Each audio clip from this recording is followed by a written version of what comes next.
অক্ষয় তৃতীয়ার দিনটি দেবী লক্ষ্মীকে উৎসর্গ করা হয়। এই দিনে দান করা অত্যন্ত পুণ্যের কাজ বলেই বিবেচিত হয়। এই দিনে গঙ্গা স্নান করলে সমস্ত পাপ থেকে মুক্তি পাওয়া যায়। কেন এই দিনটিকে এত শুভ হিসেবে বিবেচনা করা হয় তা জানেন কি? অক্ষয় তৃতীয়ার দিনে কোন কোন শুভ ঘটনা ঘটেছিল তা জানেন?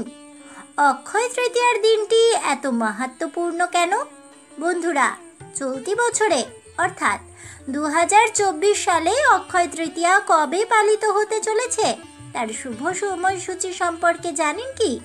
বন্ধুরা, এই সব তথ্যই থাকছে আমার আজকের এই ভিডিওটিতে, তাই অবশ্যই ভিডিওটি স্কিপ না করে শেষ পর্যন্ত দেখতে থাকুন। নমস্কার বন্ধুরা, অজানার পথের নতুন পর্বে আপনাদের সকলকে স্বাগত জানাই। অক্ষয় তৃতীয়ার দিনটির বিশেষ ধর্মীয় মাহাত্ম্য রয়েছে শাস্ত্রে। মনে করা হয় অক্ষয় তৃতীয়া থেকেই নতুন যুগের সূচনা হয়। পৌরাণিক বিশ্বাস অনুসারে শ্রী বিষ্ণুর অন্যতম অবতার পরশুরাম অক্ষয় তৃতীয়ায় জন্মগ্রহণ করেন। আবার মহাভারতে উল্লেখ আছে যে অক্ষয় তৃতীয়া তিথিতেই যুধিষ্ঠিরকে অক্ষয় পাত্র দান করেছিলেন ভগবান শ্রীকৃষ্ণ। এই অক্ষয় পাত্রের খাবার কখনো ফুরোয় না। এই পাত্র থেকে দরিদ্র মানুষদের খাবার বিতরণ করতেন যুধিষ্ঠির। সেই কারণে অক্ষয় তৃতীয়ায় দান করলে তার শুভ ফলাফল লাভ করা সম্ভব হয়। অক্ষয় তৃতীয়া থেকেই ত্রেতা যুগের সূচনা হয়। এই শুভ দিনেই মর্তে আগমন হয় দেবী গঙ্গার। এই দিনের এত মাহাত্ম্য রয়েছে বলেই অক্ষয় তৃতীয়ায় যে কোনো শুভ কাজ করা যায় এবং তার শুভ অক্ষয় ফল লাভ করাও সম্ভবপর হয়। পুরাণ অনুসারে যুধিষ্ঠির ভগবান শ্রীকৃষ্ণের কাছে অক্ষয় তৃতীয়ার তাৎপর্য জানার ইচ্ছা প্রকাশ করেছিলেন। তখন ভগবান শ্রীকৃষ্ণ বললেন যে এটি সবচেয়ে শুভ তিথি।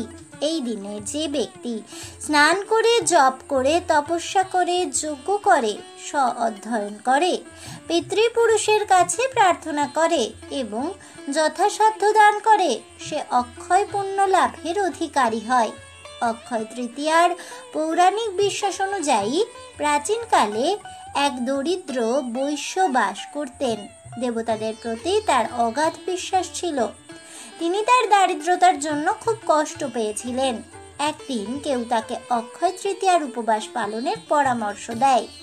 এই দিনে তিনি গঙ্গায় স্নান করেন ও দেবদেবীর পূজা করেন এবং যথাসাধ্য দান করেন। মনে করা হয় এই বৈশ্য পরবর্তী জীবনে কুশাবতীর রাজা হয়েছিলেন। অক্ষয় তৃতীয়ার দিনে পুজো ও দানের প্রভাবে তিনি অত্যন্ত ধনী ও বিখ্যাত হয়েছিলেন। এই দিনে পুজো করলে মা লক্ষ্মী দেবীর আশীর্বাদ পাওয়া যায় এবং সুখ, সমৃদ্ধি ও বৈভব আজীবন ঘিরে থাকে। বাঙালির 12 মাসে 13 পার্বণ, আর তারই মধ্যে একটি গুরুত্বপূর্ণ উৎসব অক্ষয় তৃতীয়া। তবে শুধুমাত্র বাঙালি নয়, গোটা দেশের হিন্দুদের জন্যই এই উৎসব অত্যন্ত শুভ। বৈশাখ মাসের শুক্লপক্ষের তৃতীয়া তিথিতে অক্ষয় তৃতীয়ার পুজো হয়। যে কোনো শুভ কাজ সম্পন্ন করার জন্য এই দিনটি অত্যন্ত শুভ বলেই মনে করা হয়।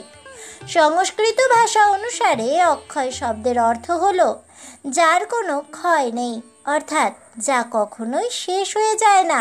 তাই মনে করা হয় অক্ষয় তৃতীয়ায় করা যে কোনো কাজ সব সময় অক্ষয় থাকে। সেই সঙ্গে শাস্ত্র মতে অক্ষয় তৃতীয়া সুখ প্রদানকারী এবং পাপ নাশকারী একটি তিথি।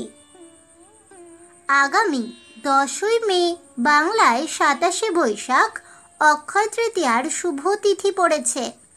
10ই মে প্রাত ভোর 5:44:11 থেকে 10ই মে শেষ রাত্রি 4:49:37 পর্যন্ত তৃতীয়া তিথি থাকবে।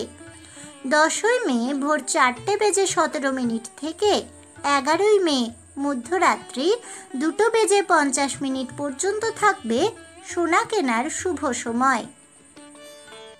একটি চলতি পৌরাণিক কথা অনুসারে শ্রী বিষ্ণুর নবম অবতার শ্রীকৃষ্ণ দাপর যুগে জন্মগ্রহণ করেন মর্তে। তার সুদামা নামে এক দরিদ্র ব্রাহ্মণ বন্ধু ছিলেন। সুদামা একদিন ভুলবশত শ্রীকৃষ্ণের সব খাবার খেয়ে ফেলেছিলেন।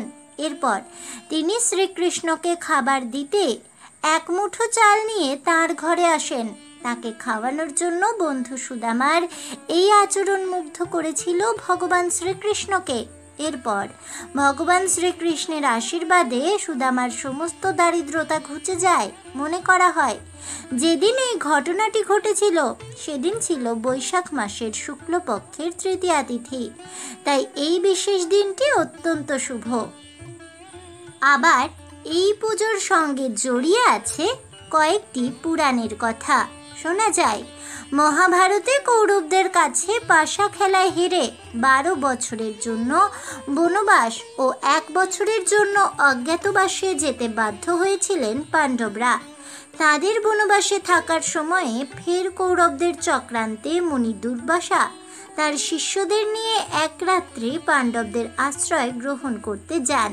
কিন্তু সেই সময় তাদের ঘরে কোনো অন্ন ছিল না। ক্ষুধার্ত মুনি দুর্বাসা অভিশাপ দেবেন সেই ভেবে ভয় পান পাণ্ডবরা ও দ্রৌপদী। ঠিক সেই সময়ে শ্রীকৃষ্ণ এসে হাঁড়ির তলায় লেগে থাকা একটি মাত্র চালের দানা খেয়ে নেন। আর অবাক করা বিষয়, তাতেই পেট ভরে যায় দুর্বাসা ও তার শিষ্যদের। দুর্বাসা মুনির অভিশাপ থেকে এইভাবে অক্ষয় তৃতীয়ার দিনেই পাণ্ডবদেরকে রক্ষা করেছিলেন ভগবান শ্রীকৃষ্ণ। তাই এই দিনটিকে অত্যন্ত শুভ বলেই মনে করা হয়। এছাড়াও শোনা যায় অক্ষয় তৃতীয়ার দিনেই পরশুরাম জন্মগ্রহণ করেছিলেন, সেজন্য এই দিনটি অত্যন্ত শুভ। অক্ষয় তৃতীয়ার দিন ব্যবসায়ী লক্ষ্মী গণেশ পুজোর আয়োজন করেন। অনেক দোকানে এদিন হাল খাতা হয়। শুধু দোকান নয়, অনেক বাড়িতেও পুজো হয় এদিন। এছাড়া বিভিন্ন মন্দিরে ভক্তেরা ভিড় জমান। বিশ্বাস করা হয় যে এদিন সোনা কিনলে পরিবারে সুখ সমৃদ্ধি বজায় থাকে সর্বদা। জ্যোতিষশাস্ত্র অনুসারে এই দিনে সূর্য এবং চন্দ্র তাদের সর্বোচ্চ রাশিতে থাকে। শাস্ত্রে অক্ষয় তৃতীয়ার তিথিকে স্বয়ং সিদ্ধ মুহূর্ত বলা হয়। কথায় বলে এর মানে হলো বৈশাখের মতো কোনো পূর্ণ মাস নেই, সত্যযুগের মতো কোনো যুগ নেই, বেদের মতো কোনো শাস্ত্র নেই এবং গঙ্গার মতো কোনো তীর্থযাত্রা নেই। একইভাবে অক্ষয় তৃতীয়ার মতো কোনো তিথি নেই। বিশ্বাস করা হয় অক্ষয় তৃতীয়ার দিনে শুরু করা শুভ কাজ ফল দেয় ভালো। এই কারণেই মানুষ নতুন ব্যবসা শুরু করেন এই তিথিতে। হালখাতার পুজো হয় এই দিনে। নতুন কিছু কেনাও অত্যন্ত শুভ। কথিত আছে যে অক্ষয় তৃতীয়ার দিনে আপনি যে কাজই করবেন তার ফল অবশ্যই ভোগ করতে হবে।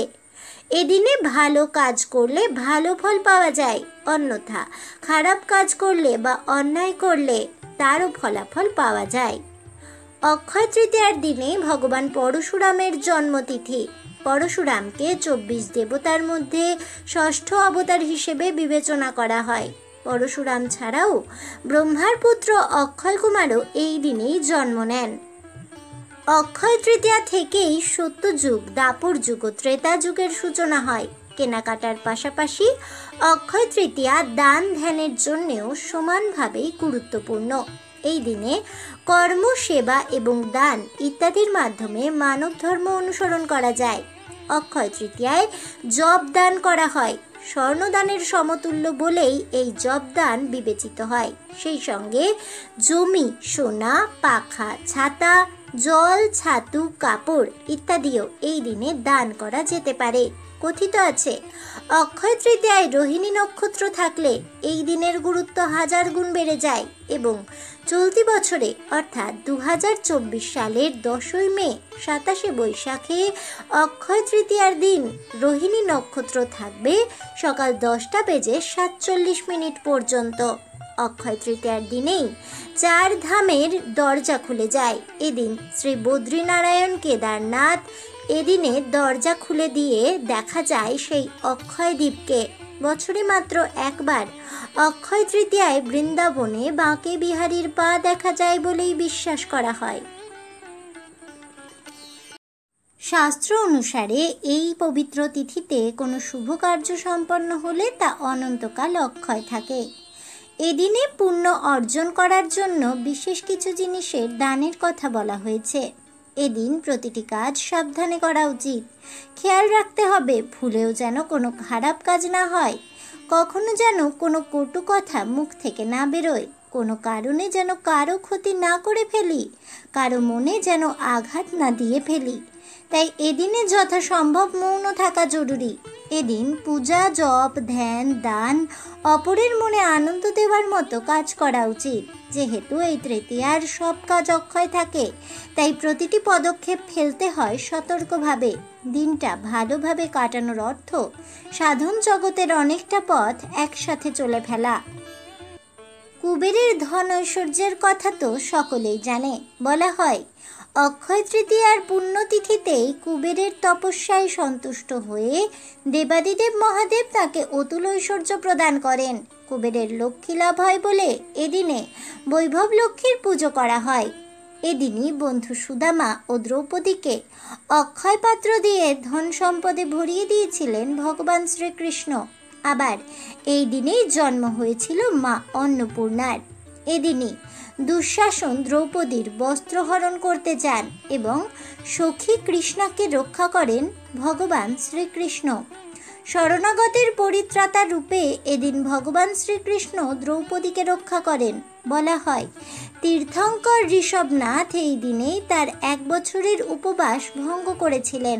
আবার এই দিনেই পবিত্র মহাভারতের রচনা আরম্ভ করেছিলেন মহর্ষি বেদব্যাস ও গণেশ। বলা হয় মহর্ষি বেদব্যাস হিমালয়ের এক পবিত্র গুহায় তপস্যা করেছিলেন। তখনই মনে মনে রচনা করেন মহাভারত। তিনি চেয়েছিলেন এই মহাকাব্য সিদ্ধিদাতা গণেশই লিপিবদ্ধ করুন। সিদ্ধিদাতা গণেশ তাতে রাজি হন, কিন্তু শর্ত ছিল একটাই, গণেশ একবার লেখা শুরু করলে তা শেষ না হওয়া পর্যন্ত বেদব্যাস তাঁর শ্লোক থামাতে পারবেন না। সেই শর্তের পাল্টা শর্ত রাখেন বেদব্যাসও। তিনি বলেন একটি শ্লোকের মর্মার্থ না বুঝে গণেশ সেটি কখনোই লিখতে পারবেন না। গণেশও সেই শর্তে রাজি হয়ে যান। এইভাবেই সম্পূর্ণ মহাভারত রচনা করতে প্রায় 3 দৈব বছর সময় লেগে গেছিল। তাছাড়া এই দিনেই সত্যযুগের সূচনা হয়েছিল। বলা হয় রাজা ভগীরথ এদিনই গঙ্গা দেবীকে মর্তে নিয়ে আসেন নিজের পূর্বপুরুষদের মুক্তি দেবেন বলে। অক্ষয় তৃতীয়ায় পুরীর জগন্নাথ দেবের মন্দিরেরও একটি তাৎপর্যপূর্ণ দিন হিসেবে বিবেচিত হয়। অক্ষয় তৃতীয়ার শুভ দিনেই পুরী ধামে জগন্নাথ দেবের রথযাত্রা উপলক্ষে রথ নির্মাণ করা শুরু হয়। কেদারনাথ, বদ্রীনাথ, গঙ্গোত্রী ও যমুনোত্রী এই 4 ধামের মন্দির 6 মাস বন্ধ থাকার পর অক্ষয় তৃতীয়াতে এগুলো আবার খুলে দেওয়া হয়। দ্বার খুললেই দেখা যায় সেই অক্ষয় দ্বীপ, যা 6 মাস আগে জ্বালিয়ে মন্দিরের দ্বার বন্ধ করে দেওয়া হয়েছিল। অশুভ শক্তির বিনাশ ও শুভ শক্তির উত্থান হিসেবেই দেখা হয় এই দিনটিকে। বন্ধুরা, এবার চলুন জেনে নেওয়া যাক কিভাবে পালন করতে হবে অক্ষয় তৃতীয়ার দিনটি। এই দিন বাড়িতে লক্ষ্মী গণেশের পুজো করা বাঞ্ছনীয়। লাল শালু কাপড়ের ওপর মা লক্ষ্মী ও গণেশের মূর্তি রেখে পুজো করা হয়। ঠাকুর ঘরে সারা রাত ব্যাপী ঘিয়ের প্রদীপ জ্বালানো হয়। এছাড়াও গৃহপ্রবেশ করা যায় অক্ষয় তৃতীয়ার পুণ্য লগ্নে। বাস্তুশাস্ত্র বলছে পূজা অর্চনার সময় গণেশের 2টি একই ধরনের ছবি বাড়িতে রাখলে তা মঙ্গলদায়ক। সমস্ত নিয়ম মেনে এই দিনে ব্রত পালন করলে সকল সমস্যা থেকে মুক্তি পাওয়া যায়। বাংলার বাঙালি হিন্দু ঘরের পুরুষ ও মহিলারা সর্বসুখের অধিকারী হতে এবং মৃত্যুর পর বৈকুণ্ঠ লাভের সৌভাগ্য পেতে এই ব্রত পালন করেন। অক্ষয় তৃতীয়া ব্রত পালনের প্রথম পর্যায়ে প্রয়োজনীয় উপকরণ হলো নতুন কাপড়, কলসি, জব, ভুজ্জি, তালপাতার পাখা ও গামছা। দ্বিতীয় পর্যায়ে প্রথমে জব দিয়ে লক্ষ্মীনারায়ণের পূজা করতে হয়। তারপর ভুজ্জি, জল ভরা কলসি, তালপাতার পাখা, গামছা অথবা নতুন কাপড় ব্রাহ্মণকে প্রদান করতে হবে। এছাড়াও এই তিথিতে সিদ্ধিদাতা গণেশকে দিনে 2 বার আরাধনা করা উচিত। বলা হয় এদিন সোনা বা রূপা ক্রয় করলে তা সৌভাগ্য বয়ে আনে গৃহীর জীবনে। তবে যদি সোনা দানা কেনার ক্ষমতা না থাকে তাহলে কিছুটা ডাল কিনে বাড়ি ফিরুন। অক্ষয় তৃতীয়ায় ডাল কিনলে সৌভাগ্য ও সমৃদ্ধি আপনার সঙ্গী থাকবে সারা জীবন ধরে। অক্ষয় তৃতীয়ার দিনে সবুজ শাক সবজি কেনা অত্যন্ত শুভ হিসেবে বিবেচিত হয়। জ্যোতিষশাস্ত্র মতে এই সবুজ পাতাওয়ালা সবজি হলো অর্থের প্রতিরূপ, তাই এদিনে সবুজ শাক সবজি কেনা অত্যন্ত শুভ ফল দেয়। এদিনে শস্যদানাও কিনতে পারেন। চাল বার্লির মতো শস্যদানা কেনা অত্যন্ত শুভ। জ্যোতিষশাস্ত্র মতে চাল সব অশুভ প্রভাব দূরে সরাতে পারে, তাই এদিনে চাল ও অন্যান্য শস্যদানা ঘরে কিনে আনুন, এতে সৌভাগ্য আপনার সঙ্গী হবে। হিন্দু শাস্ত্র মতে ঘি অত্যন্ত শুভ। মানসিক ও শারীরিক ক্ষতিকর উপাদান দূরে রাখতে সাহায্য করে ঘি। অক্ষয় তৃতীয়ায় ঘি কিনুন এবং ঘিয়ের প্রদীপ প্রজ্বলন করুন, ফল পাবেন হাতে নাতে। এছাড়াও অক্ষয় তৃতীয়ায় নারকেল কিনে তা কোনো ব্রাহ্মণকে দান করলে সৌভাগ্য আপনার সাথে থাকবে সর্বদাই। জয় সম্পদের দেবী মা লক্ষ্মীর জয় হোক, জয় হোক সিদ্ধিদাতা গণেশের। শুভ তিথি অক্ষয় তৃতীয়ার জয় হোক। বন্ধুরা, অক্ষয় তৃতীয়ার দিনটি কেন গুরুত্বপূর্ণ? এই দিনটিকে অত্যন্ত শুভ বলেই কেন বিবেচনা করা হয়? অক্ষয় তৃতীয়ায় কোন কোন ঘটনা ঘটেছিল? এদিনে কি কি দান করবেন? কিভাবে অক্ষয় তৃতীয়ার দিনটি পালন করবেন? মাহাত্ম্যপূর্ণ অক্ষয় তৃতীয়ার সমস্ত কাহিনী জানতে পেরে আপনাদের কেমন লাগলো অবশ্যই আমাকে কমেন্টে জানাবেন। ভিডিওটি ভালো লেগে থাকলে লাইক শেয়ার করতে ভুলবেন না। আমার চ্যানেলের নতুন বন্ধু হয়ে থাকলে চ্যানেলটিকে সাবস্ক্রাইব করে দেবেন। পাশে থাকা বেল বাটনটি প্রেস করে রাখবেন নতুন ভিডিওর নোটিফিকেশন পাওয়ার জন্য। দেখা হচ্ছে পরের ভিডিওতে, তাই সকলে ভালো থাকুন, সুস্থ থাকুন আর অবশ্যই সঙ্গে থাকুন আর দেখতে থাকুন অজানার পথে।